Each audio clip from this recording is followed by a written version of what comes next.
दोस्तों आप कैसे होंगे? अच्छे होंगे, मैं उम्मीद करता हूँ। और मैं आपको देखने को जरूर मिलेगा, तो आप बने रहिए मेरे साथ वीडियो के अंत तक, क्योंकि देखिए करता हूँ कि वीडियो आपको अच्छा लगेगा। तो प्लीज आप लाइक करें, सब्सक्राइब करें। और मंगलम पाठ के रचनाकार कौन है? देखिए मंगलम पाठ के रचनाकार कौन है? तो माघ, कालिदास, भास, वेद व्यास। तो दोस्तों इसका राइट जो आंसर होगा, आप पहले देखिए, आप वीडियो देख रहे हैं है ना, तो शो करना देखें। पहले एक बात, आराम से आप पहले बैठ जाइए, कॉपी कलम ले लीजिए। आप अपने से 50 क्वेश्चन को देखिए आप कितने से कर पाते हैं, है ना। पहले ये देखिए, उसके बाद मेरे जो मैं तो आंसर बताऊंगा, पहले आप अपने से टिक कीजिए, उसके बाद आंसर मिलाइएगा, ठीक है। पढ़ाई की देखिए, पढ़ाई का थोड़ा सा एक सुविधा मत दीजिए ज्यादा। अब सो कर पढ़ रहे हैं कहीं देख कर, चलिए वो भी सही है, लेकिन एक बार कम से कम इसको पेन कॉपी पर लिखिए और इसको बनाइए। उसके बाद इसको दोबारा देखना होगा तो आप कहीं दीजिए, कोई दिक्कत नहीं है। तो मेरे दोस्तों चलते हैं विषय वस्तु पे, है ना।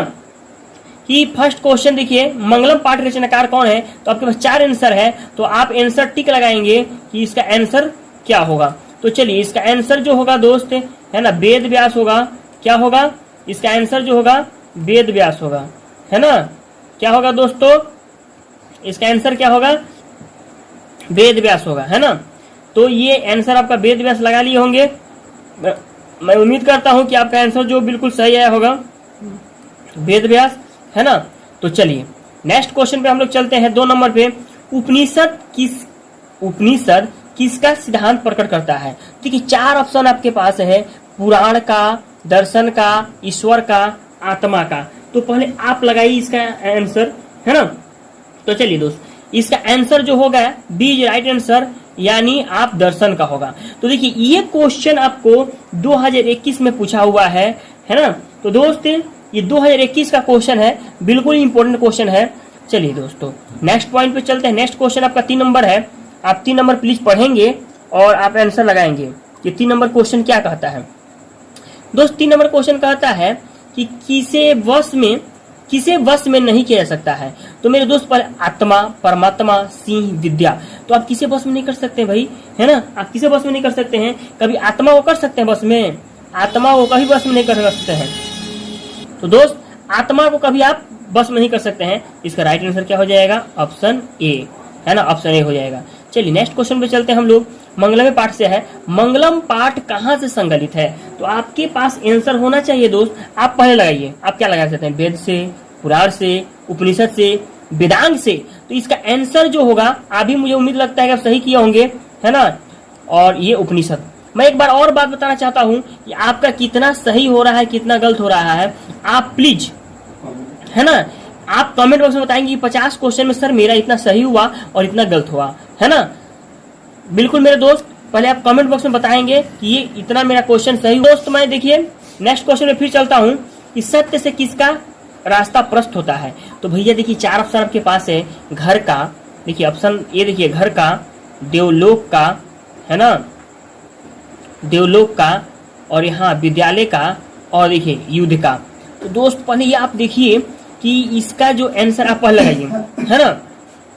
देखिएगा दोस्त, अब अगला क्वेश्चन है, सत्य से किसका रास्ता प्रस्त होता है? आपने, मैं उम्मीद करता हूँ कि आपने भी लगाए होंगे। आपका आंसर क्या हो रहा है देखिएगा।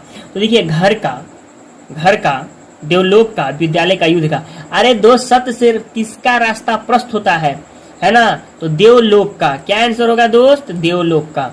आंसर क्या होगा? देवलोक का। बहुत इंपॉर्टेंट क्वेश्चन रहा है ना। चलिए नेक्स्ट क्वेश्चन में चलते हैं। नदियां जो है नाम और रूप छोड़कर किसमें मिल जाएगी भाई? किस में जाकर मिलती है? समुद्र में, मानसरोवर में, तालाब में, झील में। नदियां अपना सब कुछ छोड़ कर किसमें मिल जाती है बाबू? है ना, समुद्र में मिल जाती है। तो दोस्तों आंसर समुद्र लगाइएगा।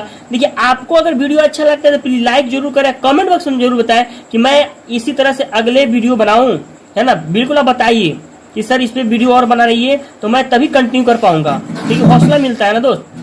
देखिए और सब्सक्राइब कीजिए सर, और शेयर ज्यादा कीजिए। और देखिए मैं और एक बात बताना चाहता हूँ कि शेयर कीजिए प्लीज, क्योंकि शेयर कीजिएगा ना तो जो बच्चे है ना उनके पास तैयारी अच्छी नहीं हो पाई है, तो वो क्या करेंगे प्लीज, है ना, वो तैयारी कर पाएंगे। आपके थोड़ी सी हेल्प से किसी को, मतलब थोड़ी सी आपको कष्ट से किसी को हेल्प मिल रहा है ना, तो प्लीज आपको हेल्प कीजिए।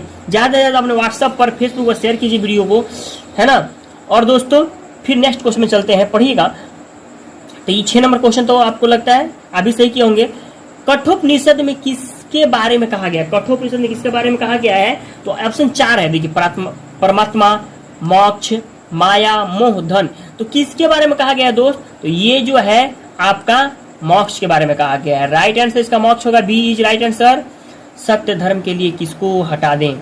सत्य धर्म के लिए किसको हटा दें? तो इसका जो दोस्त आंसर होगा, है ना, ऑप्शन ए लगाइएगा, आवरण, असत्य, सत्य, हिरणमय पात्र। आप क्या लगाए पहले बताइए, कमेंट में बताइए जल्दी से, फटाक से बताइए। तो option D is right answer, हिरणमय पात्र को। नेक्स्ट क्वेश्चन पे चलते हैं दोस्त, चलिएगा। 9 नंबर क्वेश्चन है, देखिएगा, है ना। हिरण्येन पात्रेण सत्य धर्मा दृष्टिया किस उपनिषद का मंत्र है? तो दोस्त पहले आप अपने से आंसर लगाइए, इसका क्या मारना चाहते हैं, चलिए, है ना। तो इसका राइट आंसर होगा C is right answer, C is right answer, है ना। ईशावास्योपनिषद, ईशावास्योपनिषद। दोस्त मैं उम्मीद करता हूं कि आपको समझ में आता होगा। नेक्स्ट क्वेश्चन पे चलते हैं दोस्तों। उपनिषद के अंतिम भाग में किसका सिद्धांत है? तो दोस्त पहले देखिएगा, 4 ऑप्शन पहले पढ़िए, है ना, कि किसका सिद्धांत है। और मैं एक और बात बताना चाहता हूं दोस्त, ये जो क्वेश्चन था ना, ईशावास्योपनिषद जो है, इसका आंसर जो है ये भैया हिरण्येन पात्रेण सत्य धर्मा दृष्टि किस उपनिषद का है? तो ये क्वेश्चन आपका भैया 2020 में फर्स्ट पाली में पूछा है और सेट ए का क्वेश्चन है। तो देखिए ये बिल्कुल 2022 में बनेगा। इस क्वेश्चन का भैया बहुत इंपॉर्टेंट है, इस क्वेश्चन का ना आप मतलब इसको बहुत इंपॉर्टेंट क्वेश्चन रहा है ये क्वेश्चन, है ना। प्लीज आप इस क्वेश्चन को एक बार अच्छे से रिवीजन कर लेंगे, है ना, ये बहुत इंपॉर्टेंट क्वेश्चन रहा है। तो दोस्त चलिए फिर चलते हैं हम नेक्स्ट पे। देखिए उपनिषद के अंतिम भाग में किसका सिद्धांत है? 10 नंबर क्वेश्चन है। तो आइए दोस्त 10 नंबर क्वेश्चन लगाइए, फटाफट लगाइए यार, सोचिए मत, कमेंट बॉक्स में बताइए कितना सही हो आपका। दर्शन शास्त्र, पुराण, गीता और शास्त्र। भैया आंसर लगाइए, उपनिषद के अंतिम भाग में किसका सिद्धांत होता है? तो option A is right answer, दर्शन शास्त्र। चलिए बहुत अच्छी बात है, मैं उम्मीद करता हूँ कि आपका भी सही होता होगा। अगर कितना सही हो रहा है कितना गलत है प्लीज कमेंट बॉक्स में बताइए, है ना। वीडियो अच्छा लग रहा है तो ये भी बताइए कि सर अगले टॉपिक पे ऐसे ही कंटिन्यू करते रहें। तो चलिए आदित्य का परवाची शब्द, आइए देखिए बड़ी इंपॉर्टेंट चीज आ गया दोस्तों, परवाची शब्द भी आपको डाल दिया गया है व्याकरण से भी, क्योंकि व्याकरण तो ये भी करेगा आपका क्वेश्चन में, आपका हिंदी का पेपर हो या संस्कृत का पेपर हो या कोई, है ना, तो दोनों में आपका व्याकरण आता है। तो चलिए आदित्य का परवाची शब्द आंसर लगाइएगा सर, आंसर इसका क्या लगाना चाहते हैं लगाइए सर, आदित्य का परवाची, है ना। तो यहाँ आदित्य का परवाची क्या हो जाएगा दोस्तों? ये हो जाएगा सूर्य। एक और बात बताना चाहते हैं, न कहा जाता है उगी उगी आदित्य देवता, है ना, भइल सबेर, है, ये छठे माही में गीत गाया जाता है, आप सुने होंगे भी। तो ये इसका सूर्य आंसर होगा, क्योंकि याद करने के लिए अच्छा तरीका बता दिए। सत्य का मुंह किसके पात्र से ढका रहता है? तो भैया सत्य का मुंह जो है ना, सत्य अगर सत्य बोलते हैं ना तो आपका मुंह हमेशा किसकी तरह चमकेगा? सोने की तरह चमकेगा भैया, सौर की तरह चमकेगा, इतना याद रखिएगा। सत्य बोलते हैं तो हमेशा सौर याद रखिएगा, इसका आंसर क्या होगा? सौर होगा, है ना। चलिए नेक्स्ट पॉइंट पे चलते हैं दोस्तों, चलिए नेक्स्ट पॉइंट पे चलते हैं, मारिएगा अभी इसका आंसर लगाइएगा बिल्कुल। देखिए अगला क्वेश्चन है दोस्तों, है ना, कि अरुणियान महतो महिमात्मान मंत्र किस उपनिषद से संग्रहित है? तो दोस्तों इसका आंसर आप पहले लगाइए। हम चलते हैं नेक्स्ट पे, क्वेश्चन नंबर आप 13 नंबर पढ़ लिए होंगे। अरुणियान महतो महिमात्मान मंत्र किस उपनिषद से संग्रहित है? 13 नंबर क्वेश्चन का आंसर लगाइएगा दोस्तों। आपके पास देखिए मुंडकोपनिषद, कठोपनिषद, है ना, श्वेत्रोपनिषद से, है ना, ईशावास्योपनिषद से। तो आंसर इसका क्या होगा? मुंडको। क्या होगा दोस्तों? मुंडको होगा? नहीं दोस्तों, कठोपनिषद होगा, कठोपनिषद होगा, ठीक है। क्या होगा? कठोपनिषद होगा। तो चलिए दोस्तों यहाँ से विज्ञान का पार्ट स्टार्ट होता है। मैं इसका बहुत ही जल्दी रिवीजन भी करा दूंगा, इसी क्वेश्चन का 5 मिनट रिवीजन करा दूंगा फास्टली, है ना। देखिए दूसरी बात यह है कि प्रकाश के परावर्तन के कितने नियम हैं। देखिए बहुत ये भी मस्त इंपोर्टेंट क्वेश्चन है, क्योंकि प्रकाश के परावर्तन जो है ये ना आपको दोस्त ये 2 बार परीक्षा में पूछा हुआ है, 15 और 20 में। 15 और 20 में पूछा है, तो जाहिर सी बात है कि आपका जो है 22 में पूछ सकता है क्वेश्चन। तो प्रकाश के परावर्तन के कितने नियम है दोस्तों, तो यारो 2। क्या लगाइए आंसर में 2। चलिए नेक्स्ट क्वेश्चन चलते हैं दोस्त, कि समतल दर्पण द्वारा बना प्रतिबिंब हमेशा होता है। तो दोस्तों याद रखिएगा, समतल दर्पण में हमेशा आभासी या काल्पनिक, जो आभासी बनेगा तो भैया प्रतिबिंब जो होगा सीधा होगा। आभासी यानी काल्पनिक बोलते हैं, आभासी को क्या बोलते हैं, काल्पनिक, इंग्लिश में वर्चुअल इमेज बोलते हैं, है ना। तो अगर वर्चुअल इमेज बन रहा है तो समझिएगा कि उस वस्तु कैसे बनेगा, सीधा बनेगा। तो इसका आंसर जो होगा बी इज राइट आंसर होगा, देखिए, है ना। तो चलिए दोस्तों दूसरे नंबर पर चलते हैं, हजामत बनाने के लिए प्रयोग किया जाता है।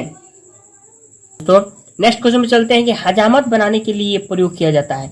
तो दोस्त जो हजामत में सैलून जो होता है ना, सैलून में कौन सा दर्पण का प्रयोग करते हैं, तो दोस्त इसका राइट आंसर हो जाएगा, अब देखिएगा पहले देखिए, उत्तल दर्पण, अवतल दर्पण, समतल दर्पण में से तीनों। तो इसका आंसर जो हो जाएगा क्या हो जाएगा, उत्तल दर्पण। क्या हो जाएगा दोस्त, उत्तल दर्पण, है ना। तो सॉरी उत्तल नहीं होगा दोस्त, इसका क्या होगा, है ना, अवतल हो जाएगा। क्या हो जाएगा, अवतल। अवतल अवतल पर टिक लगा था, है ना, यानी ये बिल्कुल राइट आंसर था, है ना। क्या हो जाएगा, अवतल हो जाएगा, बिल्कुल अवतल दर्पण हो जाएगा। हाँ, उत्तल दर्पण याद रखिएगा, उत्तल दर्पण का उपयोग जो होता है ना वाहनों में साइड मिरर रूप में किया जाता है। उसको इंग्लिश में बोलते और एक नाम बोलते हैं पक्ष दृश्य देखने के लिए किस दर्पण का उपयोग किया जाता है, तो उत्तल दर्पण। याद रखिएगा दोस्त, उत्तल दर्पण का उपयोग किया जाता है, पक्ष दृष्टि। और एक बात और ध्यान रखिएगा, उत्तल दर्पण में प्रतिबिंब छोटा बनता है, और केवल आभासी बनता है। तो आभासी बनेगा तो क्या बनेगा भाई, सीधा बनेगा। ये भी क्वेश्चन याद रखिएगा। देखिए जितना आएगा सब बताएंगे। और देखिए याद हो गया दोस्तों, कोई दिक्कत नहीं है। समतल दर्पण, अभी पढ़े समतल दर्पण। समतल दर्पण का जो सतह चिकना होता है समतल दर्पण बोलते हैं, है ना। और देखिए मेरे दोस्त याद रखिएगा, उत्तल दर्पण किसे कहते हैं, तो वैसी गोलीय दर्पण जिसका परावर्तक सतह ऊ से उठल यानी उठा हुआ रहता है, तो इसका बोलते हैं उत्तल दर्पण कहते हैं। भैया ये भी याद रखना, है ना। तुमसे तो पूछ भी करेगा उत्तल दर्पण का उपयोग लॉन्ग क्वेश्चन में, ये भी भैया याद रखना। चलिए नेक्स्ट पॉइंट पे हम लोग चलते हैं। चलिए दोस्तों आप देखिए क्वेश्चन नंबर, है ना, तो आप समझ में आ गया होगा समतल दर्पण। तो समतल दर्पण का उपयोग जान गए कि भैया देखिए समतल दर्पण का उपयोग भी आता है, परीक्षा पूछता है।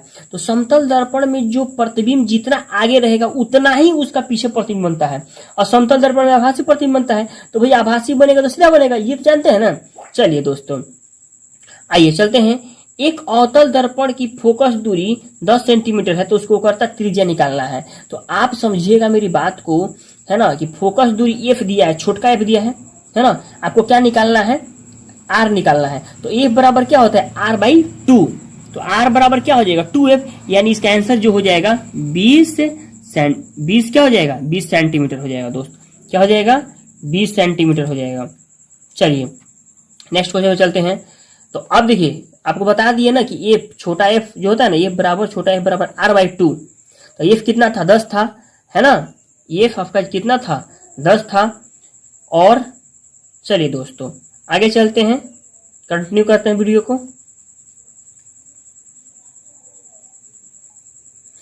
चलिए दोस्तों नेक्स्ट पे चलते हैं। एक उत्तल लेंस की फोकस दूरी 20 सेंटीमीटर है, तो लेंस की क्षमता बताएं। तो दोस्त ये याद रखिएगा मेरी बात जो है कि भैया उत्तल लेंस का जो है फोकस दूरी पहले तो धनात्मक होता है, इतना जान लीजिएगा। धनात्मक मतलब प्लस होता है ना, क्या होता है भैया, प्लस होता है। और देखिए ये फॉर्मूला क्या होता है, पी फोकस लेंस की क्षमता को पी से स्वीट करते हैं। तो पी बराबर होता है ना 1 बटा, सुनिए ध्यान से, एफ क्या होता है, एफ बटा नहीं 100 बटा एफ हो जाता है, 100 बटा एफ। तो 100 यानी 1 सेंटीमीटर बराबर क्या, 100 मीटर। तो 100 मीटर बटा, है ना, यहाँ 20 हो जाएगा। तो कटा दीजिए कितना हो जाएगा, 20 × 100 यानी 5 डायोप्टर किसमें आंसर भैया, 5 डायोप्टर इसमें आंसर है। और ये भी प्लस बोला था ना भैया, तो प्लस ये आपका आंसर हो जाएगा। ठीक है, जो क्वेश्चन है ना मैं मतलब को न्यूमेरिकल है, मैं आपको बोर्ड पर करवा दूंगा, ठीक है, बिल्कुल। कौन सा लेंस अब अपसारी लेंस भी कहलाता है। तो दोस्तों कौन सा लेंस को हम अपसारी लेंस कहते हैं, पहले आप टिक लगाइए अपने से, ठीक है। तो चलिए दोस्तों, इसका राइट जो आंसर हो जाएगा, है ना, ऑप्शन ए हो जाएगा। क्या हो जाएगा? अब यहाँ पर देखिए, मैं केवल आपका क्या कराया था, भौतिकी से कराया था। अब इसी तरह से मैं अगले दिन क्या करा दूंगा, रसायन से लेकर 10 क्वेश्चन करा दूंगा। और भौतिकी से कौन सा चैप्टर, प्रकाश के केवल परावर्तन से जितना क्वेश्चन इंपोर्टेंट बनने वाला था, मैंने सभी क्वेश्चन को लिया था। और देखिए दोस्तों, एक भी ऐसा क्वेश्चन नहीं है जी हाँ, मतलब जो पेपर में नहीं बनने वाला है। बहुत इंपॉर्टेंट क्वेश्चन है और काफी इंपॉर्टेंट है। आप देखिए दिल से तैयारी कीजिए ना, आपका मनचाहा नंबर आएगा यार, जितना आप चाहते हैं ना उतना आएगा।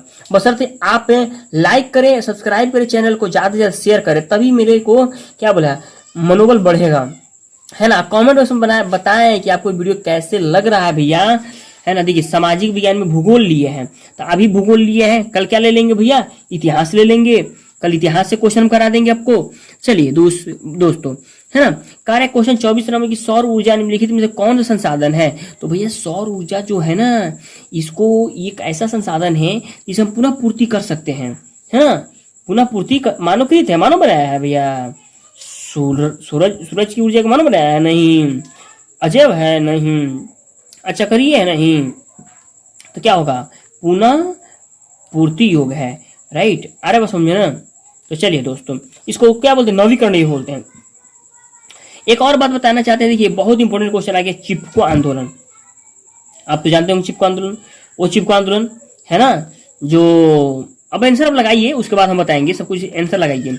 चिपको आंदोलन के बारे में बताते हैं आपको थोड़ा सा, है ना। जो महिलाएं ने चिपक करके पेड़ से वन का संरक्षण किया था, और इसका नेतृत्व किसने किए थे, उन्हीं को बताना दोस्तों।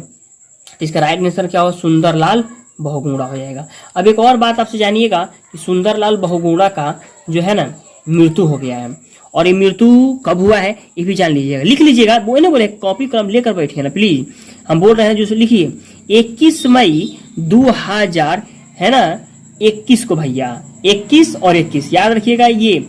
और आप कमेंट बॉक्स में बताइएगा कि इनका जन्म कब हुआ था और कहाँ हुआ था, प्लीज आप ये बताइएगा, ठीक है। देखिए दोस्तों, पंजाब किस प्रकार के संसाधन के मामले गरीब है।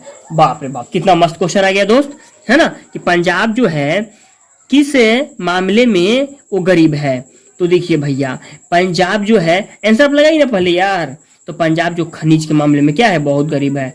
खेती बाड़ी तो बहुत होती है वहां पे, खेती तो वहाँ के जो पंजाबी तो बहुत करते हैं, कृषि तो होता ही है, जल तो है ही, और मानव तो वहाँ है यार। तो आंसर क्या होगा, खनिज होगा। देखिए कितना सिंपल सा है, आप नहीं भी जानते हैं तो ऑप्शन छटका कर मार दीजिएगा।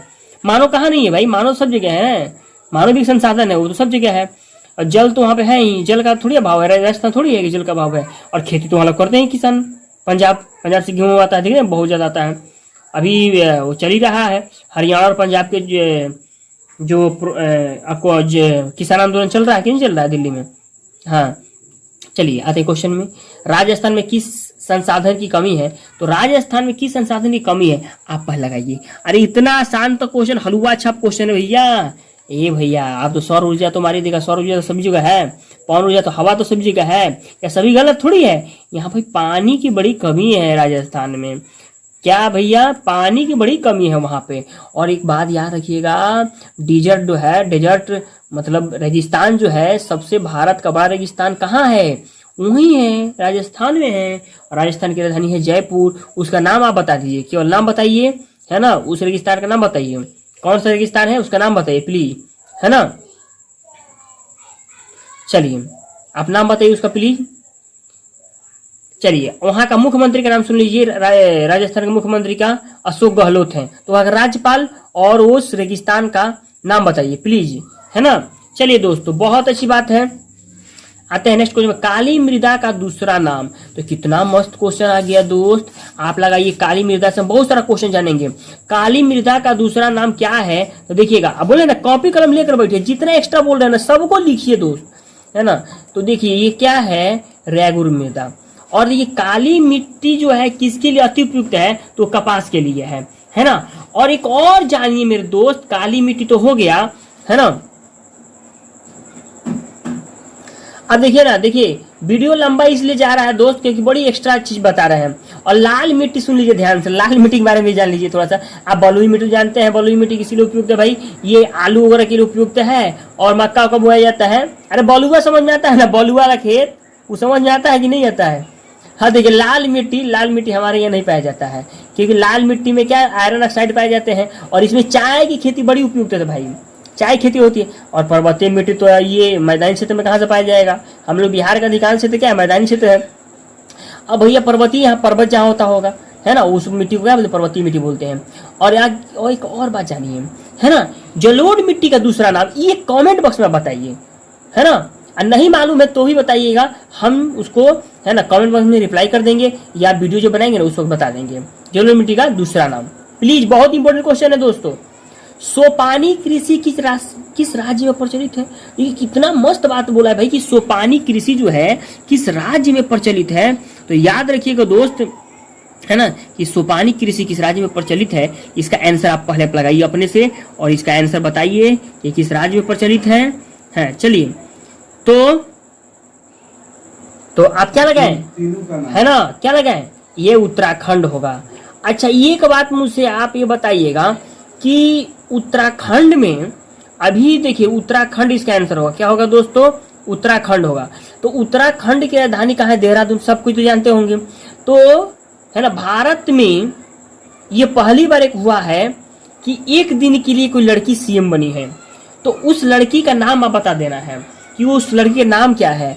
और दोस्तों आप ये और जानिएगा कि उत्तराखंड के सीएम का नाम, तो दोस्तों जानिएगा देखिए आप बताए ना, कमेंट बॉक्स में जरूर बताइएगा इसका। तो जान लीजिए, सृष्टि गोस्वामी एक दिन के लिए वहां के क्या सीएम बनी थी। और जानिए वहां के मुख्यमंत्री कौन है? पुष्कर सिंह धामी, जो 14वें मुख्यमंत्री बने। तो ये तो बता दिए भैया। तो राज्यपाल आप बताइएगा, प्लीज आप राज्यपाल बताइएगा कि राज्यपाल, है ना, उत्तराखंड के कौन है। तो कोई दिक्कत नहीं है। एक बता देना चाहते हैं कि उत्तराखंड में चंबोली की घाटी है ना। चलिए दूसरा बात पे चलते हैं भैया। आपको 30 नंबर क्वेश्चन है, मेढक के प्रजनन को नष्ट करने वाला रसायन। तो मेढक को प्रजनन करने वाला रसायन कौन सा है, मतलब मेरे को बताइएगा। तो बेंजीन है, यूरिया है, एंड्रीन है, फास्फोरस है। अरे लगाओ यार आंसर फटाफट। क्या बेंजीन होगा, यूरिया होगा, फास्फोरस होगा? नहीं, क्या होगा? एंड्रीन होगा। क्या होगा दोस्त, है ना, ये आंसर जो होगा एंड्रीन होगा, है ना। और ये देखिए एक और क्वेश्चन जानिए, मेढक को हम क्या बोलते हैं? उभयचर प्राणी बोलते हैं। मेढक को उभयचर प्राणी बोलते हैं। और मेढक के प्रजनन को नष्ट कौन कर सकता है? एंड्रीन कर सकता है। कौन कर सकता है भैया? एंड्रीन कर सकता है ना।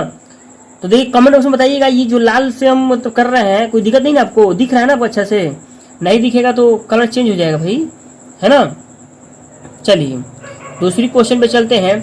काली मिट्टी किस फसल के उत्पादन के लिए उपयुक्त है? तो दोस्तों काली मिट्टी किस फसल की उपयुक्त है? आइए अब देखिए, अभी जस्ट आपको बताए हैं। ये तो सही करो दोस्त। चावल, कपास, तिलहन, कॉफी किसके लिए बताओ भाई। हाँ बहुत अच्छा आंसर लगाते रहिए। कपास आंसर हो जाएगा। क्या हो जाएगा? कपास हो जाएगा। अब अच्छा से दिखता होगा आपको। भारतीय कृषि का राष्ट्रीय उत्पादन में योगदान कितना है? देखिए ये भी बहुत ही मस्त इंपोर्टेंट क्वेश्चन है ना दोस्त। ये भी आपका बहुत इंपोर्टेंट क्वेश्चन है। अब चलिए इसका आंसर लगाइएगा, है ना। देखिए 22%, यानी बी इज राइट आंसर। अगला चलिए, भारत का लगभग कितने लाख हेक्टेयर भूमि पर वन क्षेत्र है? तो देखिए ये क्वेश्चन जो ऑप्शन करिए, अपने मन से आंसर बताइए। 523, 677, 257, 325। आंसर इसका क्या हो जाएगा? B is right answer. 1992 में पृथ्वी सम्मेलन किस शहर में हुआ था? तो ये बड़ी ही मस्त क्वेश्चन आ गया कि 1992 में पृथ्वी सम्मेलन कहाँ हुआ था? तो ये हुआ था रियो डी जेनेरिया। तो दोस्तों 1992 में पृथ्वी सम्मेलन कहाँ हुआ था? रियो डी जेनेरिया में हुआ था। तो चलिए दोस्त, यहाँ तक आपका भूगोल का खत्म हो गया। जो आपके फर्स्ट पार्ट से क्वेश्चन बनने वाला था मैंने कराया। अब चलते हैं कहाँ? ये मेरे दोस्त चलते हैं हिंदी में कौन सा पार्ट लेते हैं भाई? श्रम विभाजन और जाति लेते हैं।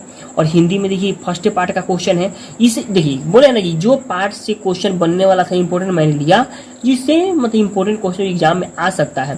तो देखिए फर्स्ट क्वेश्चन है कि श्रम विभाजन और जाति प्रथा का लेखक कौन है? तो पहले तो आप जानिए कि श्रम विभाजन और जाति प्रथा का लेखक कौन है। तो देखिए सबसे हमारे संविधान के इसको जनक कहा जाता है, है ना। पार्व समिति के अध्यक्ष थे भीमराव अम्बेडकर, है ना, और ये महार जाति से बिलोंग करते थे, है ना। तो दोस्तों ये थे भीमराव अम्बेडकर जी। चलिए और एक और जानिए, भीमराव अम्बेडकर जी का जन्म कब हुआ था और कहाँ हुआ था जी, है ना। तो ये आपको बताना होगा ये कहाँ हुआ। चलिए, तो भीमराव अम्बेडकर का जन्म कब हुआ था। तो दोस्तों ये आंसर आप बहुत अच्छे से लगाइएगा कि भीमराव अम्बेडकर का जन्म कब हुआ था, है ना, कब हुआ था। तो देखिए, है ना, उनका आंसर लगाइए, आप अपने से पहले लगाइए। इनका आंसर क्या होगा, बोलिए बोलिए फटाक से बोलिए। 14 अप्रैल 1891 में, यानी 14 अप्रैल 1891, यानी डी इज राइट आंसर होगा। क्या होगा भैया, डी इज राइट आंसर होगा। 14 अप्रैल 1891 को हुआ था। भारतीय संविधान के निर्माता के रूप में हम किन्हें जानते थे, अभी बताया नाम, अभी बताया जस्ट क्या बताइएगा भैया, भीमराव अम्बेडकर बताइएगा। क्या बताइएगा, है ना, भीमराव अम्बेडकर बताइएगा अभी, क्योंकि मैंने जस्ट आपको बताया भीमराव अम्बेडकर आंसर होगा। डॉक्टर भीमराव अम्बेडकर किस पत्रिका का संपादन किए थे। वाह जी वाह, कितना मस्त इंपोर्टेंट क्वेश्चन आ गया जी, है ना। तो इसका आंसर क्या मारिएगा भैया, है ना, इसका आंसर आप लगाइए, जल्दी फटाक से लगाइए आंसर की। हाँ बहुत अच्छा, है ना, कॉपी कलम लेकर बैठिए और बिल्कुल आंसर लगाइए, बहिष्कृत भारत। क्या होगा, बहिष्कृत भारत। चलिए अगला क्वेश्चन पे चलते हैं। लेखक बेरोजगारी का प्रमुख प्रत्यक्ष कारण किसे मानते हैं। तो भैया देखिए, लेखक जो है बेरोजगारी के सबसे बड़ा कारण जान जाइएगा, है ना, ये जाति प्रथा को मानते थे, क्योंकि उस समय जाति प्रथा बहुत ही चरम सीमा पर थी, है ना। बहुत जो गरीब थे और लाचार थे, नीचे जाति के थे, उनको ये जो उच्च जाति के लोग बहुत हेदिश देते थे। लेकिन आज कुछ ऐसा नहीं है दोस्त, सब लोग सुधर गए हैं, सुधरना पड़ेगा। आइए दोस्त चलते हैं, है ना भैया, क्योंकि समाज आज देखिए सभी लोग चांद पर जा रहे हैं और धरती की कल्पना मत कीजिए, है ना। चलिए आते हैं, आधुनिक मनु कहा गया। किन्हें आधुनिक मनु कहा गया दोस्त। भैया आधुनिक मनु जो है ना, हमारे बाबा भीमराव अम्बेडकर को कहा गया है भैया। बाबा भीमराव अम्बेडकर को आधुनिक, है ना, मनु कहा गया है। आइए गणित का क्वेश्चन है और गणित का क्वेश्चन हम करवा देते हैं, उसके बाद ये सभी गणित के क्वेश्चन मैंने फिर बोर्ड पर करवाएंगे, है ना। पहले आप अपने से कीजिए कि देखिए 2 या 2 से अधिक अभाज्य संख्या का मसद क्या होता है। इतना बात ध्यान रखिएगा कि 2 या 2 से अधिक अभाज्य संख्या का मसद जो होता है भैया क्या होता है, आप बताएंगे। तो हमेशा 1 होता है। क्या होता है दोस्त, 1 होता है। आंसर में क्या मारिएगा, फटाक से 1 मारिएगा। चलिए बहुत अच्छी बात है। 2 परमेय संख्याओं के बीच कितनी परमेय संख्या हो सकती है भैया। तो इतना बात याद रखिएगा भैया कि 2 परमेय संख्या के बीच हमेशा अनंत होता है। क्या होता है, अनंत। अनंत आप परमेय संख्या निकालोगे, इतना बात याद रखोगे, अनंत निकालोगे। क्या निकालोगे, अनंत। तो अनंत परमेय संख्या हो सकती है। क्या हो सकती है भैया, अनंत परमेय संख्या, है ना, हो सकती है, अनंत। चलिए नेक्स्ट क्वेश्चन में चलते हैं हम लोग, है ना। चलिए आपके पास निम्नलिखित में कौन अभाज्य संख्या। अरे भैया प्राइम नंबर किसे बोलते हैं, जो स्वयं से केवल करता हो और 1 से करता हो और किसी से नहीं करता हो। तो देखिए 8 2 से कट जाएगा, 4 से कट जाएगा ना, कट जाएगा कि नहीं कट जाएगा, 9 भी कट जाएगा, 3 से 9 से कट जाएगा। 11 ऐसी संख्या है ना भैया जो केवल 11 से कटेगा और 1 से कटेगा। आंसर क्या मारोगे भैया, है ना, आप आंसर मारोगे 11 मारोगे। 2 संख्याओं में मसा 25 और लसा 50 से 2 संख्याओं का गुणनफल ज्ञात करें भैया। तो आपको क्या करना होगा, इतना सिंपल सा क्वेश्चन, मसा और लसा दिया है तो 2 संख्या का गुणनफल निकाल देना है। तो क्या करोगे, है ना, तो पहले इसका आंसर लगा लो। क्या होगा, 1250 हो जाएगा। और 1250 कैसे हुआ आप जान लो कि 2 संख्याओं का गुणनफल बराबर फॉर्मूला क्या होता है, A गुणे B, है ना, A गुणे B बराबर HCF गुणे LCM। तो भैया दोनों का गुणा कर दोगे तो आ जाएगा नहीं, 12 देखिए 25 में 5 से गुणा तो क्या हो जाएगा 125, फिर 0 बढ़े तो 1200 क्या हो जाएगा 1250 हो जाएगा। क्या आया समझ में कि नहीं आया, बोलिए। चलिए नेक्स्ट क्वेश्चन में चलते हैं। निम्नलिखित कौन अपरिमेय संख्या नहीं है। तो देखिए अपरिमेय संख्या वही संख्या नहीं होती है जो P बटा Q के रूप में न लिखा जा सके और जिसका वर्गमूल भैया एकदम, है ना, वर्गमूल जो है परफेक्ट ना हो। जैसे 11 का वर्गमूल परफेक्ट नहीं है, 5 का वर्गमूल परफेक्ट नहीं है, लेकिन 9 का वर्गमूल तो 3 है ना जी, और 16 का 4 है ना जी। तो ये कितना हो जाएगा, 4 3 12, यानी आपका आंसर जो होगा क्या हो जाएगा, कौन इसमें अपरिमेय संख्या है। तो भैया वो आंसर जो हो जाएगा आपका क्या हो जाएगा, है ना, यानी सी इज राइट आंसर हो जाएगा।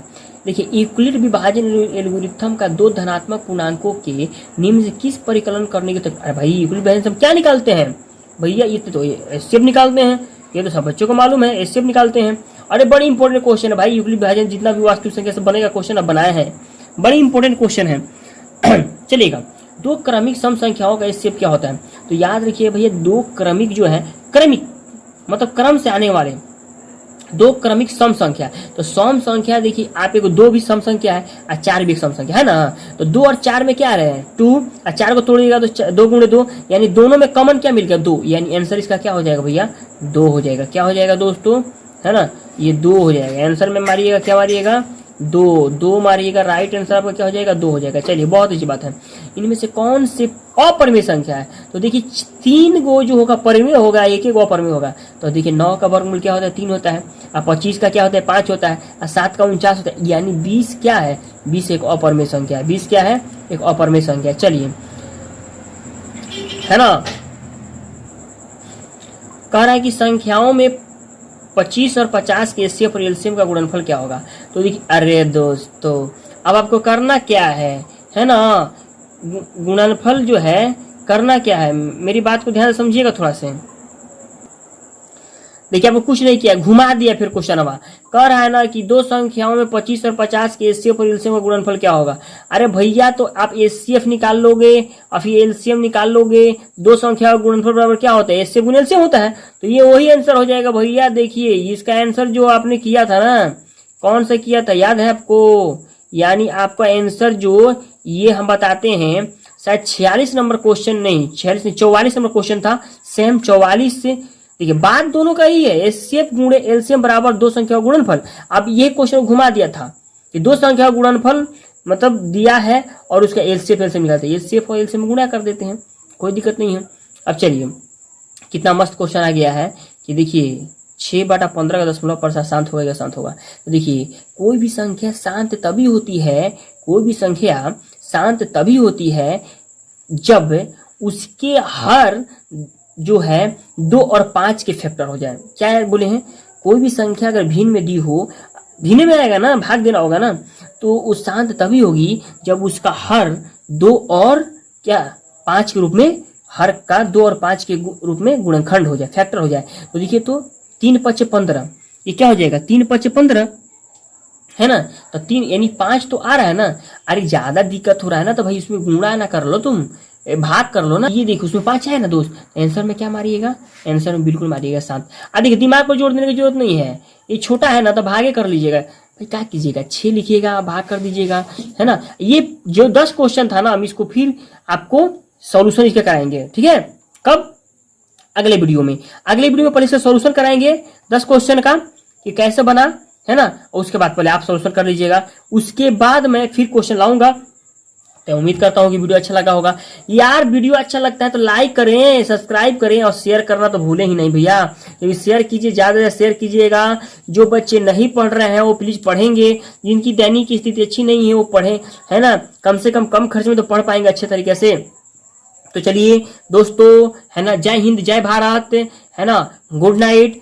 आप अच्छे होंगे और ये मैं उम्मीद करता हूं, है ना। चलिए तो दोस्तों अलविदा, है ना, लेते हैं आपसे विदा लेते हैं, मिलेंगे फिर, है ना, छोटे से ब्रेक के बाद एक नए वीडियो के साथ। और आपका साथ और प्यार ऐसे ही मिलना चाहिए।